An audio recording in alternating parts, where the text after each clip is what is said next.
Hello friends, कैसे हैं आप सब। स्वागत है आपका अपना यूट्यूब चैनल प्रतिभा एजुकेशन में। दोस्तों, इससे पिछले वीडियो में हम लोगों ने 45वीं बीपीएससी प्रैक्टिस सेट के 100 क्वेश्चन कर लिया। इस वीडियो में हम लोग क्वेश्चन नंबर 101 से लेकर 150 तक का क्वेश्चन करेंगे, यानी टोटल 50 क्वेश्चन करेंगे। वे क्वेश्चंस छोड़ दिए जाएंगे जो वर्तमान महत्व के नहीं हैं, यानी जिसका अभी के एग्ज़ाम के इम्पोर्टेंस से जिसकी महत्वता नहीं है, उस क्वेश्चंस को छोड़ दिए जाएंगे। तो चलिए बिना समय के बाद शुरू करते हैं आज का ये प्रैक्टिस सेट। तो मित्रों, पहला क्वेश्चन है क्वेश्चन नंबर 1। क्वेश्चन नंबर 1 कह रहा है कि त्वरण ज्ञात करने का सही सूत्र कौन सा है। त्वरण मतलब कि एक्सेलरेशन। हम लोग बाइक जो चलाते हैं और एक्सेलरेटर लेते हैं तो उसी को एक्सेलरेशन कहते हैं, यानी कि उसमें समय के हिसाब से जो बाइक में उसकी चाल बढ़ जाती है, स्पीड बढ़ जाती है, जैसे घुमाते स्पीड बढ़ जाती है, तो उसी को त्वरण कहते हैं, एक्सेलरेशन कहते हैं। तो एक्सेलरेशन निकालने की जो एग्जैक्ट सूत्र होगी वो होगी ऑप्शन सी, यानी कि acceleration equal to v minus u बटा टी, यानी कि जहाँ पर v जो है वह वेग होगा, u जो है वह प्रारंभिक वेग होगा और t जो है समय यानी कि टाइम को डिनोट करेगा। ठीक है मित्रों। तो मित्रों, वेग में परिवर्तन की दर को त्वरण कहते हैं। न्यूटन का फर्स्ट लॉ कहता है कि किसी वस्तु का प्रारंभिक वेग u, समय t, अंतिम वेग v हो तो त्वरण a की गणना जो होगी वह a equal to v minus u by 2, या इसमें हम अंतिम वेग को v, अगर अंतिम वेग निकालना चाहे, v निकालना चाहे तो v बराबर u प्लस ए टी, इसको क्रॉस मल्टीप्लिकेशन करके निकाल सकते हैं। ठीक है मित्रों, तो चलते हैं अगले क्वेश्चन की ओर। नेक्स्ट क्वेश्चन है क्वेश्चन नंबर 102, यानी कि इस वीडियो का दूसरा क्वेश्चन। समतल से 200 किलोमीटर दूरी पर स्थित एक पर्वतीय स्थान है, यानी कि नीचे से एक पर्वतीय स्थान है, ऊपर 200 किलोमीटर। एक कार चालक को औसत 40 किलोमीटर प्रति घंटा की चाल से गाड़ी चलाता है, वापस आता है उधर से तो 20 किलोमीटर प्रति घंटा की औसत चाल से। तो पूरा जो 400 किलोमीटर का दूरी हुआ, 200 किलोमीटर आना 200 किलोमीटर जाना, उस दूरी में उसका औसत चाल क्या है। तो हम दोनों का औसत निकाल देंगे। तो 200 किलोमीटर 40 किलोमीटर प्रति घंटा से 5 घंटा में, और 20 किलोमीटर प्रति घंटा की चाल से 200 किलोमीटर चलेगा 10 घंटा में। तो दोनों का औसत निकालेंगे तो इसका आंसर आएगा 26.67। एवरेज चाल बराबर कुल दूरी बटा दोनों का समय, तो इसका आंसर जो है डी होगा 26.67। ठीक है मित्रों। नेक्स्ट क्वेश्चन है क्वेश्चन नंबर 3, कह रहा है कि किसी वस्तु की कीमत 95 से 96 में 5% बढ़ी, 96 97 में 8% बढ़ी, और 97 से 98 में 77% बढ़ी। तो 98 तक जो है उसकी कीमत में और एवरेज बढ़ोतरी कितना हुआ, यानी औसत बढ़ोतरी उसमें कितना हुआ। तो एवरेज निकालेंगे तो 5%, 8% और जोड़ 77%, अब बटा 10। तो यानी कि इसका एवरेज जो होगा तीनों को जोड़ने पर 90 आएगा, और 90 डिवाइड 3 इक्वल टू हो जाएगा 30, यानी कि इसका आंसर 30 होगा। तो यानी 1998 तक इसकी जो कीमत में औसत बढ़ोतरी होगी वो होगी 30%, यानी कि 30%। तो इसका आंसर डी होगा। ठीक है मित्रों, चलते हैं नेक्स्ट क्वेश्चन की ओर। अगला क्वेश्चन कह रहा है कि निम्न चित्र में ABCD एक वर्ग है, ABCD एक वर्ग है एवं EDC एक समबाहु त्रिभुज है। ये जो है ये समबाहु त्रिभुज है। बिंदु A और E एक सीधी रेखा द्वारा जुड़े हैं और कोण DAE बराबर है। तो कोण DAE इसमें किसके बराबर है। तो कोण DAE इसमें बराबर होगा 15 डिग्री के। तो इसका आंसर जो है ए होगा 15 डिग्री। कैसे होगा, तो CDE, ये जो CDE है एक समबाहु त्रिभुज है। तो समबाहु त्रिभुज है तो इसमें CDE बराबर 60 डिग्री होगा, क्योंकि त्रिभुज की पूरी माप 180 डिग्री होगी। तो 36 18, यानी कि 60 डिग्री में तीन भुजाएं बचेंगे, तीनों कोण बटेंगे। तो और कोण ADC इक्वल टू 90 डिग्री होगा, क्योंकि ABCD एक वर्ग है तो इसका एक कोण 90 डिग्री होगा, इसलिए 90 डिग्री होगा। फिर इस दोनों को जोड़ने पर ADE निकालेंगे तो CDE जो ADC, तो 60 + 90 बराबर 150। और त्रिभुज ADE में बात करेंगे तो AD इक्वल टू DC, क्योंकि ये समबाहु त्रिभुज है।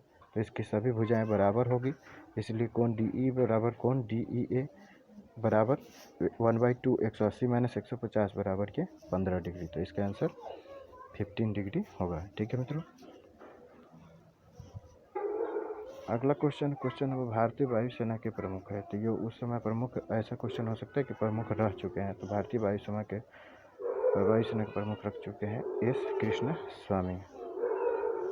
31 दिसंबर 2001 को जो है ग्रहण किया था इन्होंने शपथ वायुसेना का, और जगह लिया था एयर चीफ मार्शल A.Y. टिप्पणी से भी ग्रहण किया था।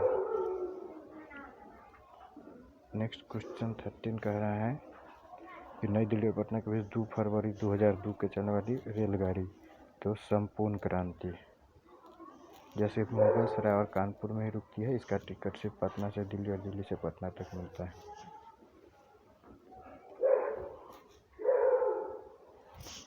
इसमें कह रहा है कि बिहार और झारखंड के सह राज्यपाल कौन रह चुके हैं। तो ये विनोद कुमार पांडे जी रह चुके हैं। जब झारखंड के राज्यपाल प्रभात कुमार जो है त्यागपत्र दे दिए, तो राष्ट्रपति ने बिहार के राज्यपाल श्री विनोद कुमार पांडे को झारखंड राज्य का अतिरिक्त कार्यभार सौंपा था। ठीक है मित्रों। नेक्स्ट क्वेश्चन कह रहा है 15, इनमें से किस अमेरिकी दूत का चयन वेस्टर्न एशिया में तनाव को कम करने के लिए किया गया था। तो ये है एंथोनी जी ने। फिलिस्तीन और इजराइल के प्रत्यक्ष और अप्रत्यक्ष युद्ध के फलस्वरूप वेस्टर्न एशिया में शांति स्थापित नहीं हो पा रही। संभावित युद्ध को रोकने के लिए एंथोनी जी को शांति वार्ता हेतु भेजा गया था उस समय 2001 के करीब में। नेक्स्ट क्वेश्चन है क्वेश्चन नंबर 16, इसमें से कौन राष्ट्रीय मानवाधिकार आयोग का अध्यक्ष रह चुके हैं। ये रह चुके हैं JS Verma ji.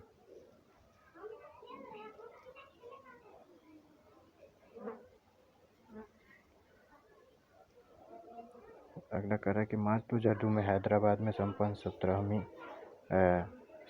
Communist party of India मार्क्सवादी की चौथी बार चयन किस महासचिव के पद पर किसका हुआ। तो ये हुआ हरकिशन सिंह जी का।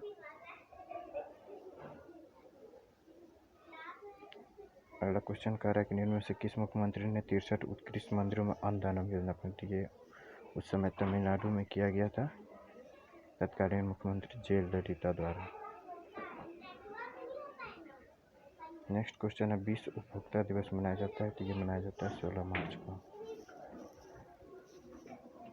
नेक्स्ट क्वेश्चन है 120 कि मार्च 2002 में अदालत की अवमानना के दोष में सजा दी गई थी। तो ये सजा दी गई थी अरघंटी राय को। अगला क्वेश्चन कह रहा है कि बाबरी मस्जिद राम जन्मभूमि का विवाद जो इलाहाबाद उच्च न्यायालय लखनऊ न्यायपीठ के समक्ष था, वो किस प्रकार का याचिका था। यानी ये जो याचिका था वह स्वत्वाधिकार मुकदमा, जिसको टाइटल सूट कहते हैं, और स्वत्वाधिकार मुकदमा था। एक ऐसा मुकदमा जो किसी व्यक्ति विशेष के विरुद्ध न होकर सार्वजनिक अधिकार हेतु चलाया जाता है, तो वैसे मुकदमा को जो है हम लोग अंग्रेजी में टाइटल सूट और हिंदी में स्वत्वाधिकार कहते हैं। तो ये बाबरी और राम मंदिर का जो डिस्प्यूट था, ये एक प्रकार का टाइटल सूट था। नेक्स्ट क्वेश्चन कह रहा है 22, अफगानिस्तान में अमेरिका का सबसे बड़ा धारातैलीय ऑपरेशन जाना जाता है। तो अफगानिस्तान जो हाल में विवाद में रहा है, तो इसमें जो है अमेरिका का सबसे बड़ा धारातैलीय ऑपरेशन जाना जाता है ऑपरेशन एनाकोंडा के नाम से। अफगानिस्तान में जब तालिबान सरकार का पतन हो गया और हामिद करजई के नेतृत्व में नई सरकार के गठन के बाद अफगानिस्तान के दुर्गम पहाड़ी क्षेत्रों में छिपे तालिबान यानी कि अल-कायदा के लड़ाकों को समाप्त करने के लिए अमेरिकी और अफगानिस्तान सेनाओं द्वारा एक ऑपरेशन चलाया गया, जिस ऑपरेशन का नाम था ऑपरेशन एनाकोंडा। नेक्स्ट क्वेश्चन कह रहा है कि मार्च 2002 ईस्वी में इस्लामाबाद में संपन्न हुए द्वितीय सार्क सूचना मंत्री सम्मेलन में भारत का प्रतिनिधित्व किसने किया था? ये मार्च 2002 की बात हो रही है। मार्च 2002 में इस्लामाबाद में जो संपन्न हुआ द्वितीय सार्क सूचना मंत्री सम्मेलन, उसका नेतृत्व किया था श्रीमती सुषमा स्वराज जी, जो 2019 में दिवंगत हो चुके हैं। तो दिवंगत हो चुकी हैं ये सुषमा स्वराज जी, और इन्होंने जो है इस्लामाबाद में ये द्वितीय सार्क सूचना में सम्मेलन में प्रतिनिधित्व किया था। बात करें सार्क की, तो सार्क जो है ये साउथ एशियाई देशों का संगठन है। इसमें 7 देश शामिल हैं: बांग्लादेश, श्रीलंका, मालदीव और अन्य। इसका मुख्यालय जो है नेपाल की राजधानी काठमांडू में स्थित है, और इसका निर्माण जो है बांग्लादेश के राष्ट्रपति जियाउर रहमान की पहल पर जो है 1985 ईस्वी को किया गया था। तो यह भी ध्यान रखना है कि इनके निर्माण का श्रेय जो है बांग्लादेश के राष्ट्रपति जियाउर रहमान को जाता है।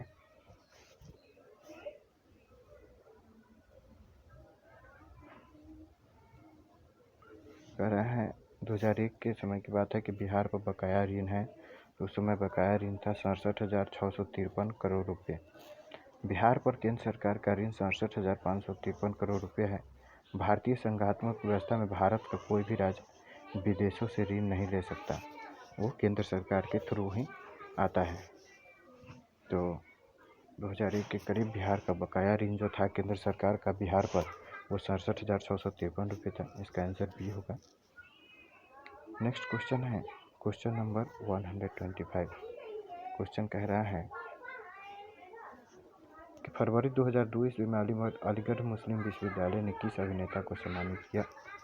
तो फरवरी 2002 में अलीगढ़ मुस्लिम विश्वविद्यालय ने दिलीप कुमार को सम्मानित किया था। ये दिलीप कुमार जो भारतीय सिनेमा के मशहूर अभिनेता, इन्हें दादा साहब फाल्के और निशान पाकिस्तान के पुरस्कार से सम्मानित किया जा चुका है, और 2002 में जो है इनको अलीगढ़ मुस्लिम विश्वविद्यालय में भी सम्मानित किया गया। नेक्स्ट है कि निम्नलिखित में से कौन बिहार विधानसभा से राज्यसभा के लिए चुने गए? तो उस समय ये चुने गए थे उपरोक्त में से कोई नहीं, यानी कि नहीं सुनेंद्र नारायण देवी ने साहिब सिंह वर्मा। नेक्स्ट क्वेश्चन है ऑस्कर 2002 ईस्वी में से किसे सर्वोत्तम विदेशी भाषा फिल्म की श्रेणी में पुरस्कार प्राप्त हुआ? तो नो मैंस लैंड। इसका आंसर है बी, नो मैंस लैंड। तो सन 2002 में ऑस्कर पुरस्कार बोस्निया हर्जेगोविना की फिल्म नो मैंस लैंड को दिया गया। यह फिल्म बोस्निया हर्जेगोविना युद्ध पर आधारित है। किस पर आधारित है यह फिल्म? No man's land, Bosnia Herzegovina युद्ध पर। नेक्स्ट क्वेश्चन है 28। कह रहा है कि लिब्राहम जांच कमीशन किससे संबंधित है? तो ये बाबरी मस्जिद की जो तोड़फोड़ हुई थी इससे संबंधित है लिब्राहम जांच कमीशन। 6 दिसंबर 1992 ईस्वी को बाबरी मस्जिद विध्वंस की जांच तथा दोषी व्यक्तियों का पता लगाने के लिए तत्कालीन प्रधानमंत्री नरसिम्हा राव ने जस्टिस लिब्राहम आयोग का गठन किया था। नेक्स्ट क्वेश्चन है 29 कि संविधान समीक्षा आयोग जिसे फरवरी 2000 में गठित किया गया के अध्यक्ष हैं? तो ये है M.N. बेकट चलैया। यानी 22 फरवरी 2000 ईस्वी को संविधान समीक्षा आयोग का गठन किया गया। कब किया गया? 22 फरवरी 2000 ईस्वी को। इसका अध्यक्ष सर्वोच्च न्यायालय के अवकाश प्राप्त न्यायाधीश श्री M.N. बेकट चलैया को नियुक्त किया गया था। ठीक है मित्रों, इस आयोग ने जो है अपनी रिपोर्ट 31 मार्च 2002 ईस्वी को तत्कालीन विधि मंत्री जो कि उस समय श्री अरुण जेटली थे उनको सौंपी थी। वो भी दिवंगत हो चुके हैं। इस रिपोर्ट में संविधान में कुछ संशोधन करने की सिफारिश की गई। इस आयोग में अली ईरानी, सुभाष कश्यप, सोली सोराबजी, PM शर्मा ये सब भी सदस्य के रूप में शामिल थे। अगला क्वेश्चन ऑथर के बारे में पूछा गया है कि अमिता रॉड्रिक किसकी लेखिका है? तो अमिता रॉड्रिक जो है द अनटोल्ड स्टोरी इसकी नहीं है, बिजनेस एज यूजुअल इसकी भी नहीं है, और टीयर्स एंड स्माइल इसकी भी नहीं है। ये है बिजनेस एज अनयूजुअल की, बिजनेस एज अनयूजुअल की लेखिका है। कौन? अमिता रॉड्रिक। नेक्स्ट क्वेश्चन है 31। चोगम 2002 51 सदस्यों के साथ कहाँ संपन्न हुआ? ये संपन्न हुआ था कोलाम में। चोगम के सदस्य वे राष्ट्र होते हैं जो कभी ब्रिटिश साम्राज्य के अधीन थे। 51 सदस्यीय चोगम सदस्य राष्ट्रों की अध्यक्षता ब्रिटेन की महारानी करती हैं। 5 मार्च 2002 ईस्वी तक राष्ट्रमंडलीय शासनाध्यक्ष का सम्मेलन ऑस्ट्रेलिया में ब्रिस्बेन के निकट कोलाम में संपन्न हुआ था। तो ये 2002 ईस्वी की बात है। चोगम का जो सम्मेलन हुआ था वो ऑस्ट्रेलिया के ब्रिस्बेन के निकट कोलाम में संपन्न हुआ था। नेक्स्ट 32, निम्नलिखित में से कौन सा देश नई आईसीसी चैंपियन ट्रॉफी की सितंबर 2002 की मेज़बानी करेगा? तो 2002 का ये पुराना क्वेश्चन है। तो ये उस समय श्रीलंका किया था। आईसीसी चैंपियन ट्रॉफी श्रीलंका के कोलंबो में 13 से 30 सितंबर 2002 को संपन्न आईसीसी चैंपियन ट्रॉफी का पूर्व नाम जो है आईसीसी वॉकआउट टूर्नामेंट था। ये हमारे लिए इम्पोर्टेंट है। कह रहा है अगला क्वेश्चन कि बिहार का कौन सा शहर झारखंड राज्य की राजधानी बना है? तो झारखंड राज्य की जो है राजधानी कौन है? रांची है। नेक्स्ट क्वेश्चन है क्वेश्चन नंबर 34, इनमें से कौन सा सत्य है? तो इनमें से जो है सत्य है बिहार कोयले और अभ्रक का मुख्य उत्पादक रहा है, लेकिन अब यह अलग हो चुका है। अब ये सारा झारखंड में चला गया है।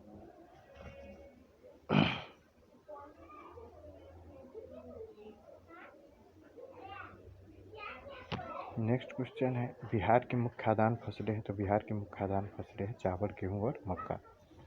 चावल, गेहूँ, मक्का और दाल ये खाद्यान्न फसलें हैं बिहार की, ये ध्यान रखना है। झारखंड बनने के बाद बिहार में लगभग कितने ज़िले रह गए हैं? तो अब जो है 38 ज़िले रह गए हैं। सबसे नया ज़िला, अंतिम ज़िला जो है अरवल है। नेक्स्ट क्वेश्चन है हाल ही में ही बिहार से कौन सा राज्य नया बना है? तो ये बना था झारखंड। 15 नवंबर 2000 ईस्वी को बिहार से अलग होकर झारखंड राज्य बना। यह देश का 28वां राज्य है। इसका क्षेत्रफल 79,714 वर्ग किलोमीटर है, ये भी ध्यान रखना है। नेक्स्ट क्वेश्चन है 38, एशिया का सबसे बड़ा जलप्रपात हुंडरू किस जगह के पास है? तो ये रांची के पास है। हुंडरू का जलप्रपात जो है झारखंड की राजधानी रांची में स्थित है। यह स्वर्ण रेखा नदी पर स्थित है। यह एशिया का सबसे बड़ा जलप्रपात है। यह प्रपात 74 मीटर की ऊंचाई से गिरता है। ये कितनी हाइट से गिरती है ये भी ध्यान रखना है, 74 मीटर की हाइट से। नेक्स्ट क्वेश्चन है 39, क्वेश्चन करा कि पटना महानगर पालिका में वार्डों की संख्या है? तो ये 57 है। पटना महानगर पालिका में वार्डों की संख्या 57 है। नेक्स्ट क्वेश्चन है बिहार राज्य के चुनाव आयुक्त कौन है? तो 2001-2 ईस्वी के बिहार राज्य के चुनाव आयुक्त जो है एम.एल. मजूमदार रहे हैं। निम्नलिखित में से किस अखबार का प्रकाशन पटना से होता था? तो होता था इंडियन नेशन का जो प्रकाशन होता था वो पटना से होता था। इंडियन नेशन अखबार का प्रकाशन पटना से 1931 ईस्वी में प्रारंभ किया गया। इसका प्रकाशन दरभंगा के महाराजा कामेश्वर सिंह ने किया था। किसने किया था? दरभंगा के महाराजा कामेश्वर सिंह ने। नेक्स्ट क्वेश्चन है त्रिवेणी नहर में किस नदी से पानी आता है? तो त्रिवेणी नहर में जो है गंडक नदी से पानी आता है। ये गंगा की सहायक नदी गंगक नदी जो भारत नेपाल सीमा के पास निकाली गई, यह पश्चिम चंपारण के लगभग 1 लाख हेक्टेयर भूमि को सिंचित करती है।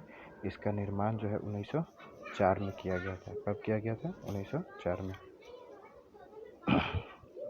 नेक्स्ट क्वेश्चन है 43 कि मैथन, बेल पहाड़ी और तिलैया बांध किस नदी पर बनाए गए हैं? तो मैथन, बेल पहाड़ी और तिलैया बांध बराकर नदी पर बनाए गए। दामोदर घाटी परियोजना के अंतर्गत निर्मित मैथन, बेल पहाड़ी, तिलैया बांध बराकर नदी पर तथा बर्मा एवं पंचत पहाड़ी बांध दामोदर नदी पर बनाए गए। तो साथ में ये भी ध्यान रखना है। नेक्स्ट क्वेश्चन है बिहार में राष्ट्रीय राजमार्गों की कुल लंबाई कितनी है? तो बिहार में राष्ट्रीय राजमार्गों की कुल लंबाई जो है ये 1913 किलोमीटर है। बिहार में राष्ट्रीय राजमार्ग की लंबाई 3754 किलोमीटर है। लेकिन प्रश्न पूछते समय ये होगा क्योंकि ये पुराना क्वेश्चन है। अभी जो है वर्तमान में 3754 किलोमीटर है, तो ये ध्यान रखना है। नेक्स्ट क्वेश्चन है भारत की कुल जनसंख्या में बिहार की जनसंख्या का क्या परसेंटेज है? तो ये 8.07% है बिहार की जनसंख्या। तो ये अब 2011 की जनगणना के अनुसार अलग होगी। नेक्स्ट क्वेश्चन है, जमशेदपुर किस नदी के किनारे स्थित है? तो ये स्वर्ण रेखा नदी के किनारे है। जमशेदपुर झारखंड राज्य में अवस्थित है। यह स्वर्ण रेखा नदी के तट पर है। स्वर्ण रेखा नदी रांची के पहाड़ी से निकलती है। नेक्स्ट क्वेश्चन है, निम्नलिखित में से बिहार के कौन से जिले के कुछ इलाके वेस्ट बंगाल को दिए गए थे? तो ये दिए गए थे पूर्णिया और मानभूम के कुछ इलाके वेस्ट बंगाल को दे दिए गए थे। 1956 ईस्वी में राज्यों को भाषाई आधार पर पुनर्गठन किया गया। इसके तहत बिहार राज्य की सीमा में परिवर्तन हुआ एवं पूर्णिया तथा मानभूम के कुछ हिस्से वेस्ट बंगाल को दे दिया गया। तो मानभूम अब जो है झारखंड में चला गया है कुछ हिस्सा।